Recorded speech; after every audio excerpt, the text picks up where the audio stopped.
need your space, then pull me close.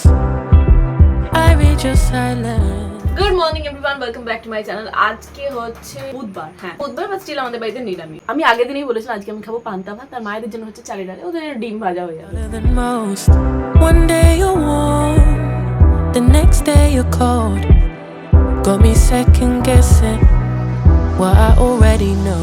I give you love. मैं ना रहा तो क्या हुआ।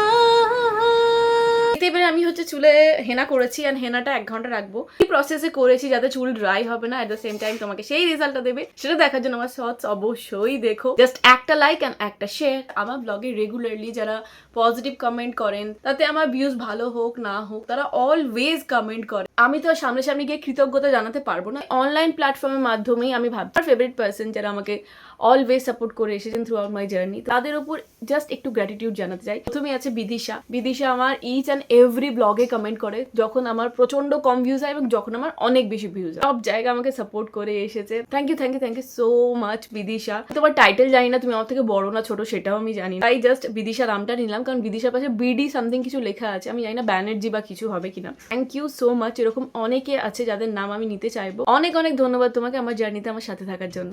জল খাবার আজকে কি খাবো ভাবতে ভাবলাম আজকে পরোটা করা যাক। তবে আলুর পরোটা না, কোনো কিছু পরোটা না, আজকে হবে ছাতুর পরোটা। তো সেই জন্য আমি এখানে ময়দাটা মেখে নিচ্ছি। ময়দার মধ্যে অল্প টক দই, একটু তেল, মানে সাদা তেল আর জল দিয়ে, গরম জল দিয়ে ভালো করে ময়দাটা মেখে তেল বুলিয়ে ডোটাকে আলাদা করে সাইডে রেখে দেবো। আর এদিকে একটা বাটির মধ্যে পরিমাণ মতো নিয়ে নেবো ছাতু। আমি এখানে সত্যেন্দ্র ছাতুর ইউজ করছি না, এটা কোনো প্রভিশন না।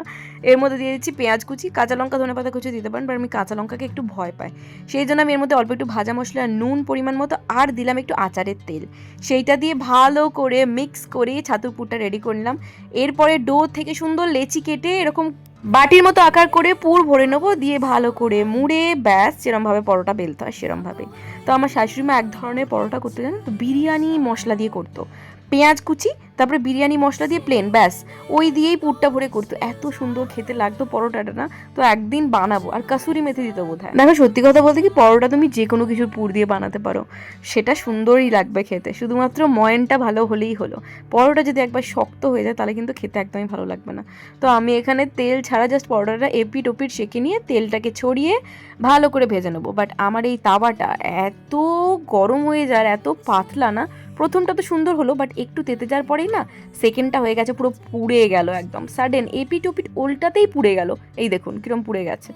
যাই হোক, এখানে চা ছেঁকে নিয়ে অল্প একটু আচারের তেল সাথে পেঁয়াজ কুচি নেবো ভেবেছিলাম, সকালবেলা পেঁয়াজটা খেতে ভালো লাগলো না, ব্যাস ডান।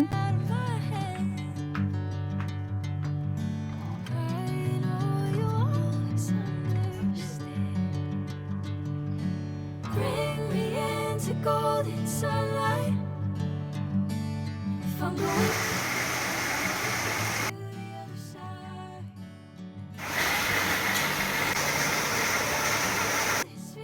আজকে হবে পান্তা ভাতের জোগাড়। সমস্ত ভিডিও এডিটিং কমপ্লিট। এক গাদা জামা কাপড় ভালো করে মেললাম, আর এক গাদা জামা কাপড় ভালো করে গুছিয়ে রাখলাম। এই বর্ষার সময় জামা কাপড় মেলা অ্যান্ড গোছানো ভীষণ একটা মানে টাফ জব। যাই হোক, কালকে ডাল বেটে রেখেছিলাম, ওই ডালের মধ্যে বেশি করে পেঁয়াজ কুচি, লঙ্কা তো আমি দিই না জানেন, তো ওটা দিয়ে ডালের বড়া ভাজছি, আর এখানে শুকনো লঙ্কা দিয়ে বেশ ভালো করে আলু ভাতেটা মাখছি। পান্তা ভাতের জোগাড়। কিন্তু একটা জিনিস আমার ভুল হয়ে গেল, সেটা হচ্ছে গন্ধরাজ লেবুটা আনা হলো না। আর এখন বাইরে বৃষ্টি পড়ছে, আমি তো একা যাবোই না, আমার প্রচণ্ড ভয় লাগে। যা বড় বড় সাপ বেরোয় এখানে না, যদিও একটা সাপই সবার বাড়িতে ঘুরে বেড়ায়, ওটা হচ্ছে আমাদের কমন সাপ, যেটাকে বাস্তু সাপ বলে। ওই ভদ্রমহিলা বা ভদ্রলোককে দেখার পর প্রথমে যতটা ভয় পেতাম, এখন আর ভয় পাই না, কিন্তু গাটা শিউরে তো ওঠে না অত বড় বড় সাপ দেখে। যাই হোক, এখানে আমার পান্তা ভাত রেডি। নদী স্কুল থেকে এসে খেয়ে দিয়ে একটু টিভি ফিভি দেখে এখন যাচ্ছে রাখি ম্যামের কাছে পড়তে। চলো, তারপরে এসে আবার সোমা ম্যাম। নদীকে দিয়ে আসছি, আর একটু জোরে বৃষ্টি নেমে গেল। আমার পেছনে দেখুন সেকশন ক্লিপ এটা ঘুরে বেড়াচ্ছি আমি, পুরো পাগল হয়ে গেছি। এইদিকে জল সব সৌম্য পূজা দুজনেই জিমে যাচ্ছিল, তো আমি ভাবলাম যে যাই, আমি ওদের সাথে একটু পার্লারে কাজটা কতদূর হয়েছে সেটা একটু দেখেও আসবো। আর সাথে একজন মেয়ে আসারও কথা ছিল, মানে ওর ইন্টারভিউ দিতে আসার কথা ছিল, বাট বৃষ্টির জন্য ক্যান্সেল হলো। ব্যাপারটা হলো, বর্ষা কি বর্ষায় থেমে গেছে নাকি? বর্ষায় ফেসে গেছে, সেই হচ্ছে কথা। আমি ওটাই বলছিলাম, সেদিনে মেয়েটা দেখো টাইম টু টাইম কি সুন্দর চলে এলো, বাকি সবাই আজ নয় কাল, আজ নয়।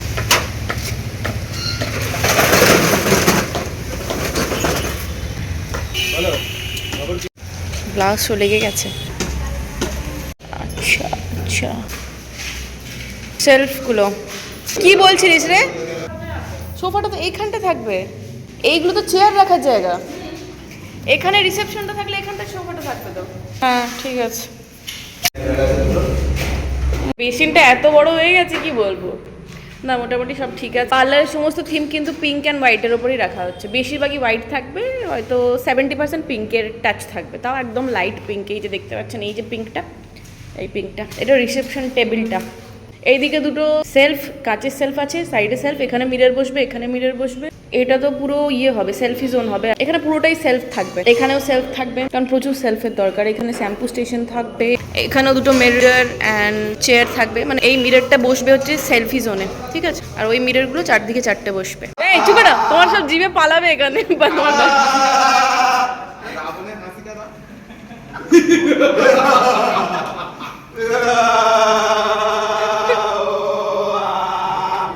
এইরকম আমার টেবিল ফ্যানের সামনে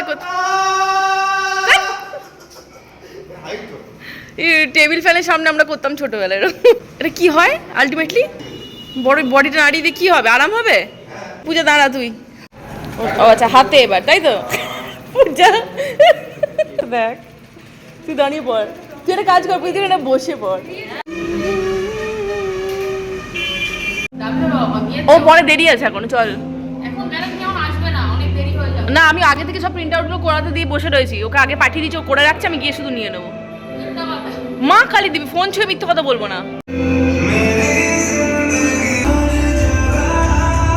ওকে আমার এখানে কাজ কমপ্লিট। আমি এখন যাচ্ছি প্রিন্ট আউট আনতে। নদীর স্কুল থেকে এত প্রিন্ট আউট দিয়েছে, প্রায় 29টার মতো, 30টা পেজের প্রিন্ট আউট, মানে ভাবা যায় না। সকাল থেকে তো রিমঝিম করে বৃষ্টি হয়ে যাচ্ছিল। দ্য মোমেন্টে আমি টোটোতে উঠলাম, পুরো ঝমঝম করে বৃষ্টি নেমে গেল। আমি ভাবলাম একটু মিষ্টি নেবো আমার জন্য, পূজার জন্য, পূজাও বলেছিল মিষ্টি নিতে, বাট হলো না। মানে দাঁড়াতেই পারলাম না। মানে আমি রীতিমতো নদীর জন্য টিফিনের কিছু নেওয়া হয়েছিল, সেটাও পারলাম না, কোনো ফল নিতে পারলাম না। এই দেখুন টোটোটা চারিদিক থেকে এরকম পলিথিনে ঘিরে দিয়েছে, আর বেশ ভালো সিকিউর অবস্থায় চলে গেলাম বাড়িতে। আর বাড়িতে গিয়েই প্রথমে আমি ডালিয়া, রাত্রেবেলা ডালিয়া খাবো, তাও আমি বলছি সন্ধ্যাবেলা আমি কিছু খাইনি, তো সেই জন্য ভাবছি তাড়াতাড়ি, মানে ওই 7টা সাড়ে 7টার মধ্যে তো এমনিতেই আমি ডিনার করে নিই। তো এখানে ডাল চাল একসাথে ভালো করে ধুয়ে নিলাম। আমি সত্যি কথা বলতে কি আগে ডালটা ভেজে নিতাম, বাট ওটাতে না গ্যাস হয়, কাঁচা মুগের ডাল করাই ভালো। এরপরে ঘিয়ের মধ্যে অল্প জিরে, আদা বাটা, শুকনো লঙ্কা, তেজপাতা দিয়ে ভালো করে নাড়িয়ে চাড়িয়ে কেটে রাখা সবজি দিয়ে ভালো করে ভেজে টেজে এর মধ্যে ডাল আর ওই ডালিয়া যেটা ধুয়ে দিয়েছিলাম না, ওটা ভালো করে কষিয়ে নেবো। এর মধ্যে টমেটো দিলে তো বেটার হতোই, বাট আমার কাছে টমেটো আজকে নেই। মিস্টার মুখার্জি হয়ে গেছে প্রায় 2 দিন ও বাইরে, কালকে ফিরছে, তো এসে টমেটো ফমেটো নিয়ে আসবে। আর আজকে না আমি টমেটোটা নিয়েই আসতাম, টমেটো নিয়ে আসতাম, আরও অনেক কিছু নিয়ে আসতাম, তাল নিয়ে আসতাম, তাল ফুলুরি করার জন্য। বাট ওই তো দেখলেন বৃষ্টি, কি করে নামবো, সবাই যে যা ছুটে পালিয়েছে, আর আমি তো ছেড়েই দিন। তো এইভাবে ডালের মধ্যে জলটা ঢেলে দিয়ে ঢাকা দিয়ে করবো। লাস্টে একটু গরম মশলা ঘি ছড়িয়ে দিলেই একদম রেডি ডালিয়া। আজকে ডালিয়াটা না পুরো ফার্স্ট ক্লাস খেতে হয়েছিল। আমি ফার্স্ট টাইম ডালিয়াটা কড়াতে রান্না করলাম, তো কড়াতে রান্নার টেস্ট অনেক বেটার আসে। প্রেশার কুকারে তাড়াতাড়ি হয় বটে, বাট কড়াতে যে টেস্টটা হয় সেটা কিন্তু জীবনেও প্রেশার কুকারে আসে না। তো চলুন খাওয়া যাক ঘি দিয়ে গরম গরম। আমি ওখান থেকে ক্লে এনে দিয়েছি, মানে এখানে বসে বসে ক্লে প্র্যাকটিস করছি। এই যে মোবাইল দেখছে, দেখে দেখে বানাচ্ছে, এখন পাতি হাঁস বানাচ্ছে। কি সূর্যমুখী ফুল, অক্টোপাস। ও এটা অক্টোপাস বানিয়েছে, এটা প্রিটি অক্টোপাস। পাতিহাঁস যে আমি ডালিয়া না খেলে আমি কোল্ড কফি বানিয়ে দেবো না। ও ডালিয়া খাবে, তারপরে ওকে কোল্ড কফি বানিয়ে দেবো। এটা ঘেমে যাচ্ছিস, ওখানে বসে চল না, ফ্যানের সামনে করবি। বলেছি যখন মেয়েকে কোল্ড কফি তো বানিয়ে দিতেই হবে। তো এখানে মোটামুটি 2-3টে নেসক্যাফে খুলে নিচ্ছি। এর মধ্যে দিয়ে দেবো 1 থেকে 1.5 চামচের মতো ভর্তি করে চিনি, তারপরে বরফ বা দুধ, আমার এখানে ঠান্ডা দুধ ছিল, ওটা দিয়ে ছাঁকতে দিয়ে এইভাবে ফর্দ ক্রিয়েট করবো। আমার কাছে ফর্দ মেকার আছে, বাট ওটা না অনেকদিন ধরে ধোয়া নেই, এখন কীভাবে কি লেগে আছে, ভালো করে পরিষ্কার করতে হবে, সেই জন্য আমি ছাঁকনিটা ইউজ করছি। দেখুন সুন্দর তৈরি হয়ে গেছে। এরপর গ্লাসের মধ্যে বরফ দিয়ে দিলাম নিজের ইচ্ছে মতো। আমি আর আমার মেয়ে দুজনেই বরফ খেতে ভীষণ ভালোবাসি। এরপরে দিয়ে দেবো 1 থেকে 2 স্কুপের মতো আইসক্রিম, ভ্যানিলা আইসক্রিম। তারপরে ঠান্ডা দুধটা ঢেলে নিলাম। এরপরে ওই যে ফর্দটা আছে, মানে কফির যে ফর্দটা তৈরি করেছে, ওটা দিয়ে ভালো করে ঘাঁটিয়ে কোল্ড কফি একদম রেডি। ওপর থেকে একটু চকলেট সিরাপ দিয়ে দেবো। ওফো, জাস্ট জমে গেল। চলুন এবার সিনেমা দেখতে দেখতে খাবো এটা। Very good. নে একটু কোল্ড কফিতে চুমুক দিয়ে দেখ কেমন হয়েছে। চলো, বিশাল কফি দিয়ে ফেলেছো। একটু নাড়া ভালো করে, এবার খা।